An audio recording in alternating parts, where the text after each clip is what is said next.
এই যে এখানে শ্যামা, দাদার শীত লাগছে। হ্যাঁ, আমি দাদাকে কোলে নেব, তুমি চেয়ারটা নিয়ে ওই রোদে দিয়ে আসবা, ঠিক আছে?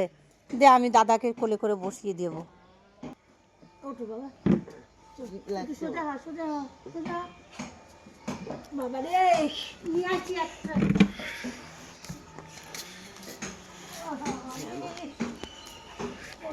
বসাই ওই কতদিন ছুটে দেখি চেয়ারটা পিছন ওই দিক দে, পিছন ওই দিক, তোর দিক। এদিকে সূর্যর রোদ, আর একটা কাজ কারোর দিয়ে করানো যায় না। বস, রোদের দিকে কি মুখ দিয়ে কেউ বসতে পারবে বল? সুজা, তুই বস, আমি ইয়ে নিয়ে আসি, প্লাস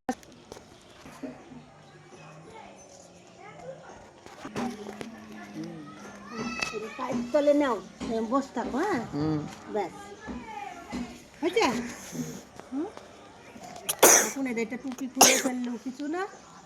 রোদ, সূর্য এরম দিকে দিলে তাকাবে কি করে? ওখানে ঠান্ডা শুধু। হ্যাঁ, এখানে বসে থাকো বাবা। আর ওই যে দিদা গাছ থেকে লঙ্কা তুলছে, হিসু পেলে আমাকে ডাকবি। হ্যাঁ, আমি এসে করাবো। না না, এখানে করা যাবে না, আমি আসবো তারপরে করবে। হ্যাঁ,